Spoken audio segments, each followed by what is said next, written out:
How's everybody doing today? As some of you guys know, I've been really sick. That's why my voice is very deep right now. But I just wanted to make a quick video. I had a gentleman call me yesterday. He was struggling. He said, I don't really know where my faith is right now. I'm struggling with my faith, with my beliefs. I'm just having a really hard time, and I'm kind of depressed, and I don't know what to do. I explained to the guy. I said, in the four Gospels, they talk about Jesus and his disciples, and his disciples had the perfect teacher. Jesus pretty much knew everything, knew their hearts, knew their thoughts, knew the scriptures very well, knew how to talk to people. He was very charismatic, and yet not all of them, really was strong in their faith. Obviously, Judas, he betrayed Jesus, and the Bible implies that after he did this, he pretty much regretted it. But he betrayed Jesus. And even Peter, who probably was, at least vocally, the strongest for Christ, even he struggled. There's actually a story talking about how Jesus went to Peter and he said, and I'm paraphrasing here, Satan wants to attack you. He wants to put you through some tribulation. I think he says that he wants to sift you like wheat. And basically, I'm just giving you a heads up that, Satan's going to try to attack you soon. And Peter said, basically, it doesn't matter. I'm not going to falter. I'll go to jail for you. I'll even die for you. Nothing's going to mess with my faith. And Jesus said, you're going to deny me 3 times before the rooster crows. And the story goes on. After Jesus gets taken by the guards, that Peter and one of the other disciples go to inquire about what happened.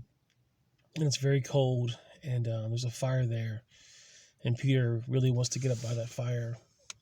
So he works his way up to the fire, and he's sitting there by the fire warming himself up.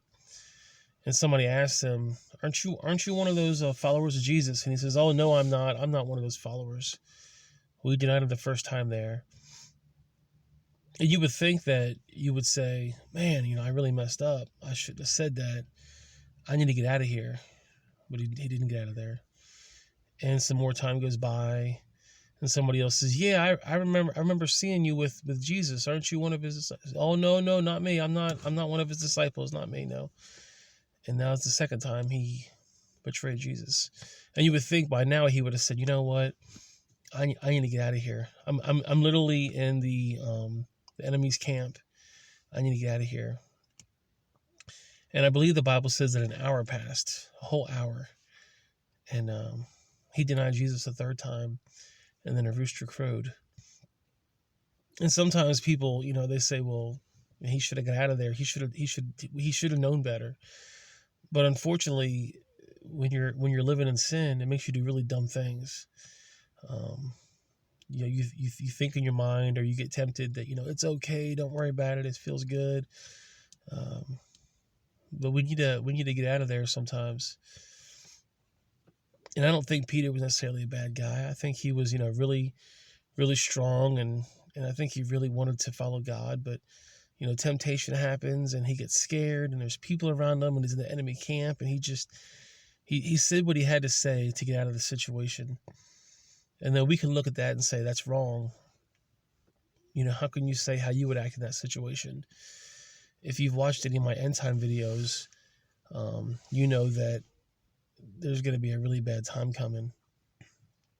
If I'm correct in what I think, Christians are going to get picking up and kidnapped and put in jails and killed and tortured and all that because we're Christians.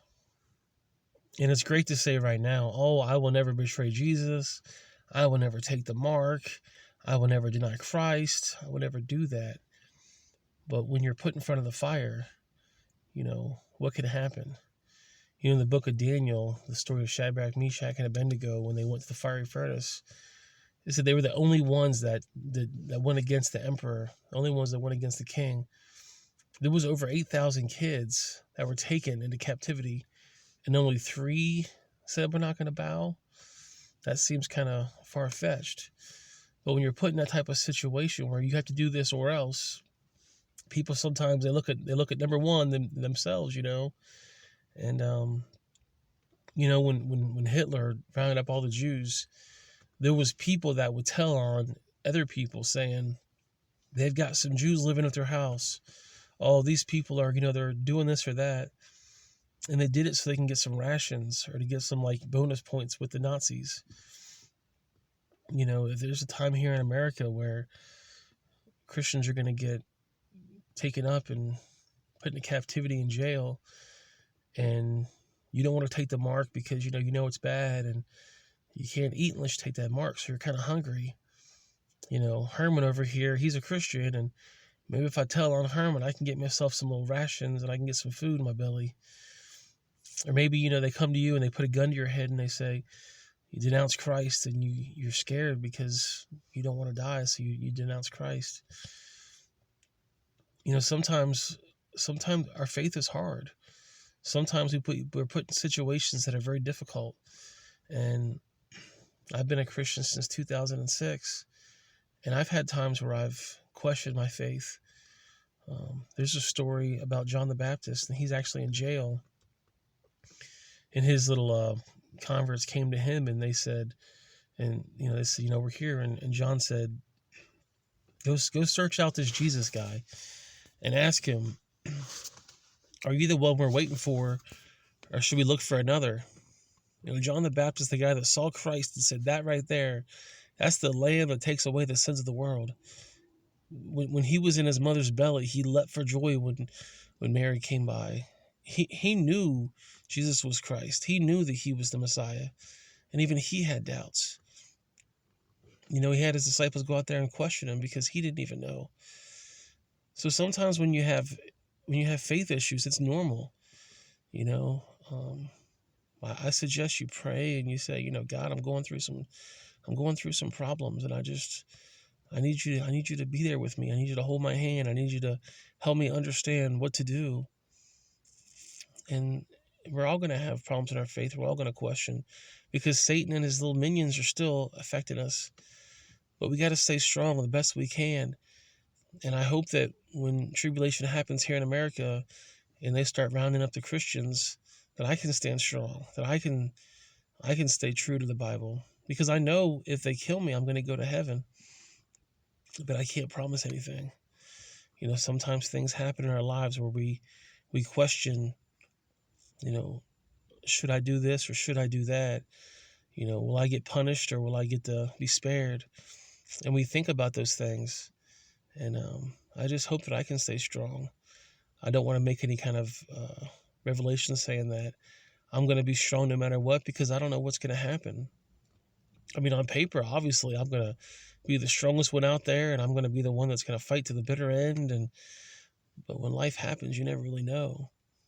So you just got to keep praying for faith and praying for strength and praying for patience and hope that one day that we get to go to heaven and it's all going to be over and we're all going to be happy.